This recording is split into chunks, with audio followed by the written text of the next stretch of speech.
Good morning, students. Today, I welcome you back to my YouTube channel Manish Bansal Classes, and here I am with another video on class 10th Physics Chapter 12 Electricity. And in the first two videos, I have taught you about charge, I have taught you about current, and in the second video, I explained some numericals based on the three formulas. Now, in this video today, we are moving ahead with the new topic that is called potential. So before moving on to the potential, let me explain you from where does this concept comes कि ये concept आता कहाँ से है, potential का concept कहाँ से आया। तो ध्यान रखिएगा बच्चों, पोटेंशियल के दो सिग्निफिकेंस हैं। पोटेंशियल कितने तरह का हम इसमें पढ़ेंगे, दो उसमें कंसेप्ट पढ़ेंगे पोटेंशियल के, जिसमें पहला वाला होता है फिजिकल सिग्निफिकेंस या फिजिकल एस्पेक्ट, और सेकंड एस्पेक्ट जो होता है उसको कहते हैं न्यूमेरिकल एस्पेक्ट या न्यूमेरिकल सिग्निफिकेंस। तो मैं आपको स्टार्ट करता हूं। देखिए, इसमें ये दो कंटेनर्स आपको बोर्ड पे दिख रहे हैं, container A and container B, and you can see that in container A the water is filled up to the top, and in container B water is only in a little bit amount. Now what will happen if I connect container A to container B through a horizontal pipe? तो अगर मैं A को B से horizontal pipe के द्वारा जोड़ दूं तो आप बताइए क्या होगा। क्या कंटेनर A का पानी कंटेनर B में जाएगा?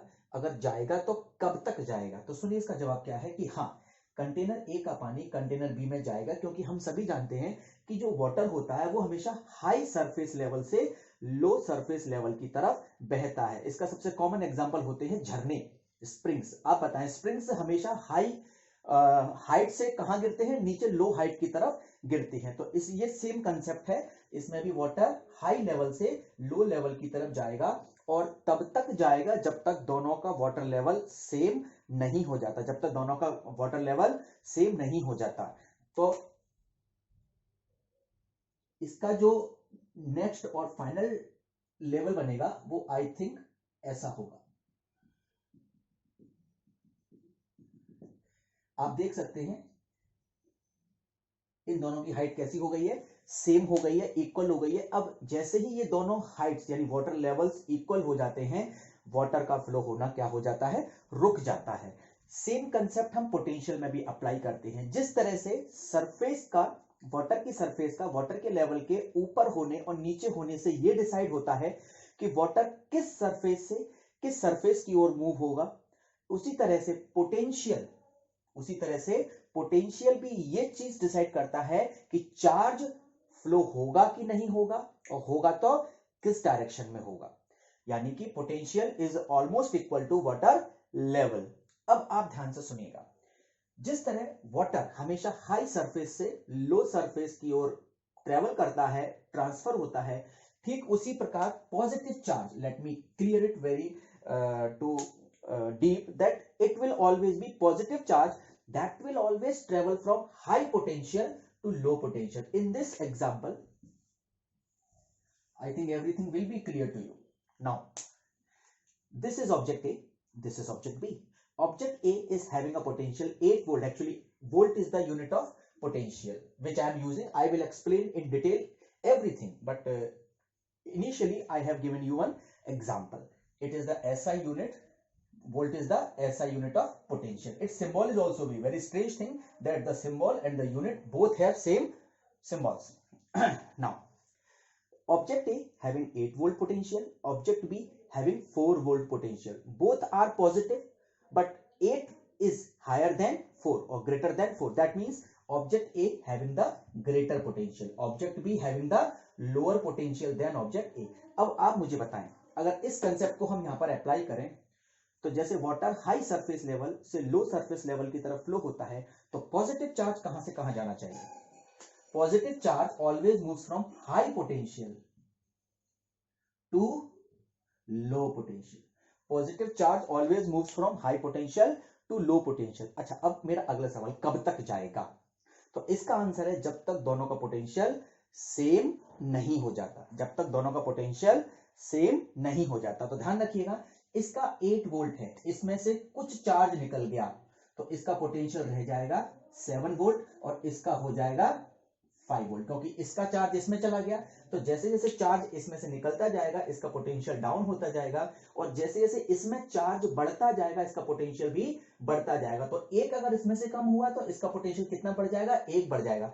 क्या अभी पोटेंशियल सेम आ गया क्या, नहीं, यानी कि क्या अभी चार्ज का फ्लो होगा, यस अभी और होगा। फिर अगले स्टेप में इसका पोटेंशियल एक और कम हो गया 6 वोल्ट, इसका एक बढ़ गया 6 volt.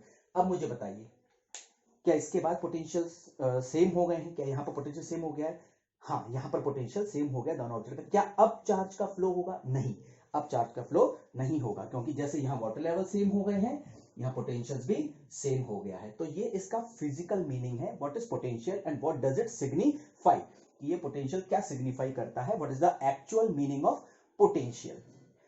I hope this simple topic is very clear to you.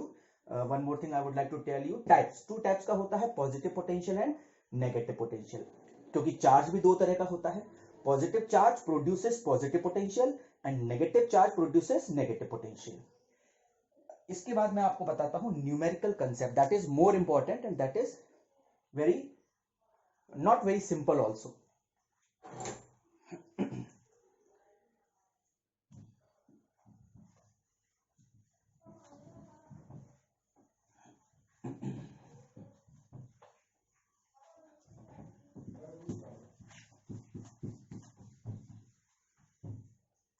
Now, look at this definition.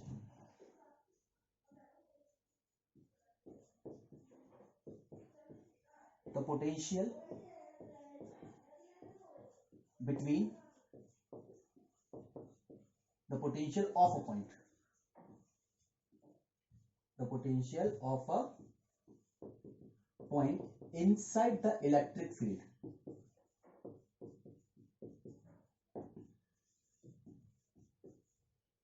the potential of a point inside the electric field is always equal to the work done in bringing a unit positive test charge from infinity to that point. I will explain this definition to you completely, and that is very very simple definition. Now, the potential of a point, सबसे पहली बात है कि potential of a point, मैंने यहाँ पर a point का इस्तेमाल क्यों किया है, एक एक चीज आपको मैं क्लियरली समझा दूंगा। पोटेंशियल ऑफ अ पॉइंट, मैंने यहाँ पर पॉइंट का इस्तेमाल क्यों किया है, क्योंकि एक बात याद रखिएगा कि हर पॉइंट का पोटेंशियल डिफरेंट होता है। पोटेंशियल क्या होता है, अलग अलग पॉइंट्स का पोटेंशियल क्या होता है, डिफरेंट होता है। वो किस पर डिपेंड करता है, चार्ज से दूरी के आधार पर, the distance of the point from the charge. So यहां पर मैंने पॉइंट वर्ड का इस्तेमाल किया है। The potential of a point inside the electric field, why I have used the word inside the electric field. Electric field क्या होता है, इलेक्ट्रिक फील्ड चार्ज के चारों ओर का वह एरिया जहां पर अट्रैक्शन रिपल्जन होता है, that is called electric field. अब इलेक्ट्रिक फील्ड के अंदर ही पोटेंशियल होता है, ध्यान रखिएगा, इलेक्ट्रिक फील्ड के अंदर ही पोटेंशियल होता है, इलेक्ट्रिक फील्ड के बाहर पोटेंशियल की वैल्यू 0 होती है। तो कोई भी पोटेंशियल किसी भी पॉइंट का इनसाइड कहां होता है, इलेक्ट्रिक फील्ड के अंदर होता है, इज ऑलवेज इक्वल टू, यहां पर ध्यान दीजिएगा, यहां से हमारी बहुत इंपॉर्टेंट टर्म स्टार्ट हो रही है, always equal to what, equal to the work done. किसके इक्वल होता है, वर्क डन। हम कुछ काम करते हैं, पोटेंशियल क्या होता है, चार्ज को लाया जाता है, क्या लाया जाता है, चार्ज को लाया जाता है। Work done in bringing, bringing यानी लाना, किसको लाते हैं, यूनिट, यूनिट मतलब उसकी वैल्यू कितनी होती है 1। पॉजिटिव मतलब उसका नेचर कैसा होता है, पॉजिटिव। यूनिट पॉजिटिव मतलब उसकी वैल्यू कितनी हो गई, 1 कूलम प्लस 1 कूलम। ध्यान रखिएगा, unit positive, what is the meaning of unit positive, I will come to test charge also, but before let us clear these 2 words. Unit positive means, unit means 1, positive means plus 1।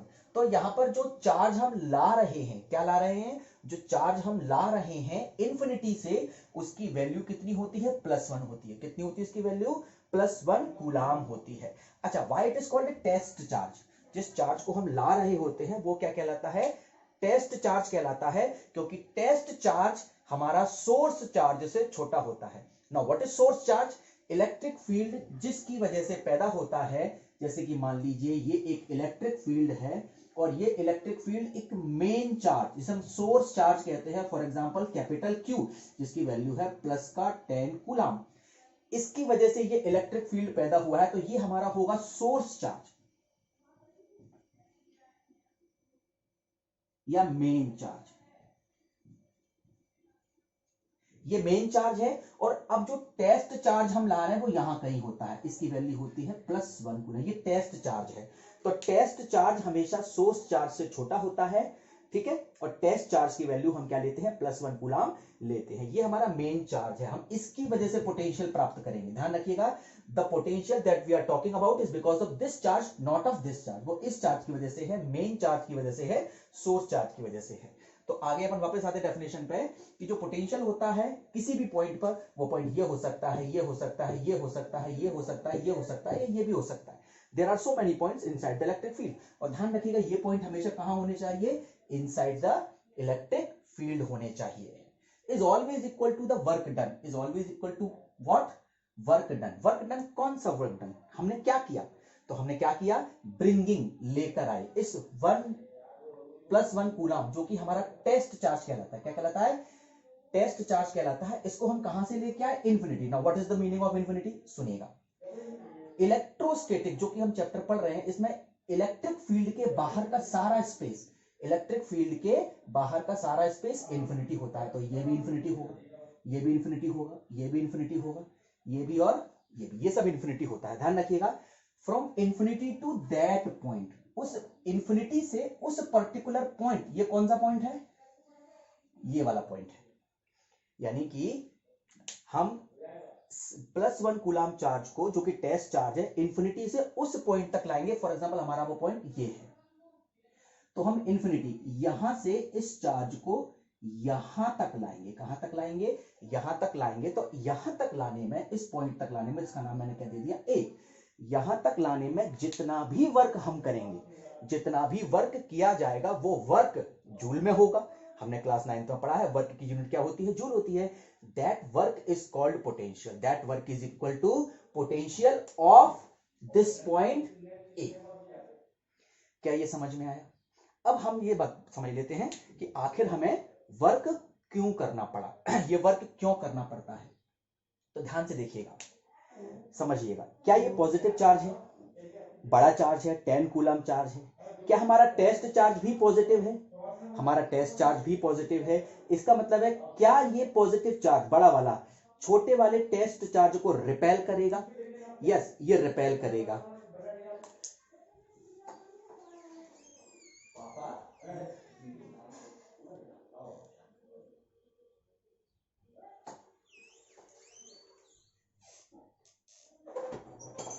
हाँ, तो क्या ये positive charge, जो बड़ा वाला charge है, क्या इस छोटे वाले टेस्ट चार्ज, जो कि ये भी पॉजिटिव है, इसको रिपेल करेगा?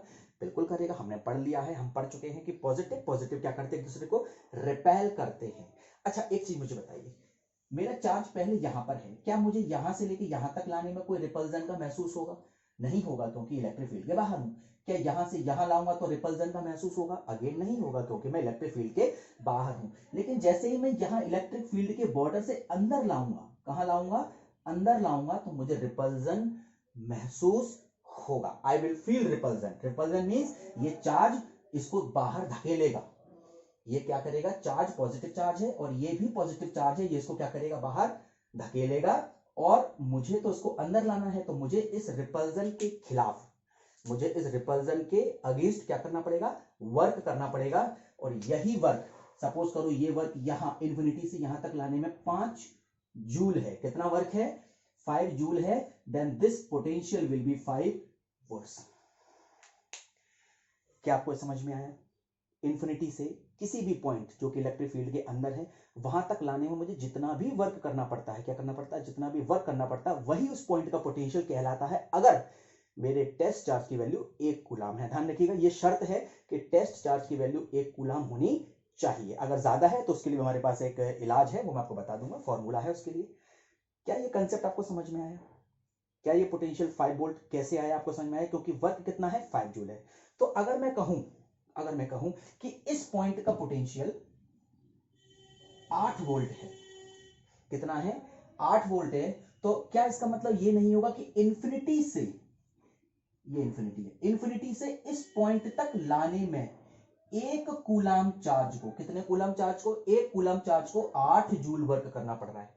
कितना वर्क करना पड़ रहा है, एक कूलाम चार्ज को, पॉजिटिव वाले, पॉजिटिव एक कूलाम चार्ज को इनफिनिटी से इस पॉइंट तक लाने में कितना वर्क करना पड़ रहा है, 8 जूल वर्क करना पड़ रहा है। तो अगर मैं आपसे कहूं कि किसी पॉइंट का पोटेंशियल 20 वोल्ट है, कितना है, 20 वोल्ट है, तो क्या वहां पर वर्क की वैल्यू कम होगी कि वर्क की वैल्यू ज्यादा होगी? तो इसका आंसर है वहां पर मुझे वर्क की वैल्यू ज्यादा होगी। अब एक चीज बताइए, ये पॉजिटिव चार्ज है, ये मेरा मेन चार्ज है, इसकी वजह से इलेक्ट्रिक फील्ड पैदा हो रहा है, इसी की वजह से हम पोटेंशियल निकाल रहे हैं। नाउ वन थिंग, मैं यहां तक लाया तो 5 जूल हुआ, लेकिन मुझे यहां तक नहीं लाना, मैं इंफिनिटी से यहां तक लाना चाहता हूं। अब आप मुझे बताइए, इंफिनिटी से यहां तक तो हुआ 5 जूल, तो क्या इंफिनिटी से यहां तक लाने में 5 जूल से कम होगा, 5 जूल से ज्यादा होगा, या 5 जूल के बराबर होगा? बताइए कितना होगा? यहां तक लाने में 5 जूल से ज्यादा ही होगा, क्योंकि जैसे जैसे मैं चार्ज, मेन चार्ज के पास ला रहा हूं, रिपल्जन की वैल्यू बढ़ती जा रही है, मुझे वो तेजी से दूर फेंक रहा है, ताकत से दूर फेंक रहा है, तो मुझे यहां तक लाने के लिए और मेहनत करनी पड़ेगी। जैसे दो मैग्नेट होती है ना, मैग्नेट को मैग्नेट से करीब लाने के लिए आपको क्या करना पड़ता है, ताकत लगानी पड़ती है। तो जैसे जैसे आप जितना पास आते जाएंगे उतना आपके लिए रिपल्जन बढ़ता जाएगा, और इसकी वैल्यू हो सकता है 8 जूल हो जाए, इन्फिनिटी से यहां तक की कितनी हो जाए, 8 जूल। तो यहां का पोटेंशियल कितना कहलाएगा, 8 वोल्ट कहलाएगा। क्या ये बात समझ में आई आपको? I hope it is clear to you. और ये आपका पोटेंशियल का एक कंसेप्ट है, मैं आपको एक बार और समझा देता हूं। इसमें आपने एक चीज नोट की कि जैसे जैसे हम पॉजिटिव चार्ज के पास आ रहे हैं, जैसे जैसे हम पॉजिटिव चार्ज, हमारा वो जो सोर्स चार्ज है ये पॉजिटिव है, हाँ ध्यान रखना, टेस्ट चार्ज पॉजिटिव ही होता है, लेकिन सोर्स चार्ज पॉजिटिव भी हो सकता है, सोर्स चार्ज नेगेटिव भी हो सकता है। तो अगर मैं सोर्स चार्ज पॉजिटिव है मेरा और मैं इसके करीब आता जा रहा हूं, तो जितना पास आऊंगा पोटेंशियल उतना बढ़ता जाएगा। या ये कहूं, मैं source charge, positive source charge से जितना दूर जाता जाऊंगा पोटेंशियल उतना कम होता जाएगा। यानी कि यहां पर कितना पोटेंशियल होगा, फॉर एग्जांपल यहां से लेके यहां तक लाने का वर्क, जब यहां तक 5 जूल है तो यहां तक 4 जूल ही होगा, तो यहाँ का 4 वोल्ट हो गया, यहां तक का 2 होगा, यहाँ का 1 होगा, यहाँ का 0 होगा, क्योंकि मैं इंफिनिटी पे आ गया हूं, इलेक्ट्रिक फील्ड के बाहर आ गया। क्या आपको ये समझ में आया? अगर ये आपको समझ में आया है तो मैं आपको फिर अगले वीडियो में नेगेटिव चार्ज की वजह से भी पोटेंशियल पढ़ाऊंगा। I hope this definition is clear to you. अब मैं आपको उसका फॉर्मूला बता देता हूं, एक देखिएगा ध्यान से, ये फॉर्मूला आपका हर जगह काम करेगा। Potential V equal to work upon charge, यानी कि V equal to W upon Q। देखिएगा, वर्क डन पर यूनिट चार्ज, वर्क डन पर यूनिट चार्ज, क्योंकि हमने जो डेफिनेशन दी है वो एक यूनिट पॉजिटिव चार्ज के लिए, यूनिट पॉजिटिव चार्ज, तो यहां पर Q की वैल्यू कितनी होगी, 1। What is the value of Q? Q equal to +1। जब Q की वैल्यू +1 है तो क्या potential is equal to work नहीं हो जाएगा? बताइए जरा मुझे, क्या मेरा पोटेंशियल जो है इस पॉइंट का वो वर्क के बराबर नहीं हो पाएगा? बिल्कुल होगा, यही तुम्हारी डेफिनेशन है। क्या है डेफिनेशन? कि अगर मैं एक कूलाम चार्ज को, कितने चार्ज को, एक कूलाम चार्ज को इंफिनिटी से किसी पॉइंट तक ला रहा हूं, तो ये कूलाम 1 हो गया, तो क्या मेरा वर्क ही पोटेंशियल के बराबर नहीं होगा? यानी कि the work done in bringing 1 coulomb charge from infinity to that point is equal to potential of that point, यानी work done equal to potential। इसकी यूनिट देख लेते हैं, V equal to W upon Q। W की unit क्या होती है, joule, charge की होती है कूलाम, यानी कि जूल पर कूलाम इक्वल टू वोल्ट्स, ये इसकी यूनिट है। तो दो यूनिट हो गई, जूल पर कूलाम या वोल्ट, ये दोनों ही यूनिट पोटेंशियल की मानी जाती है, और दोनों SI यूनिट है। आई होप आपको पोटेंशियल का ये सिंपल सा कंसेप्ट समझ में आया होगा। अगले वीडियो में आपको और डिटेल में पोटेंशियल समझाऊंगा, फिर इसके हम न्यूमेरिकल्स पर आएंगे। वीडियो अच्छा लगे तो चैनल को सब्सक्राइब कीजिएगा, लाइक और शेयर कीजिएगा, कमेंट्स कीजिएगा। Thank you very much.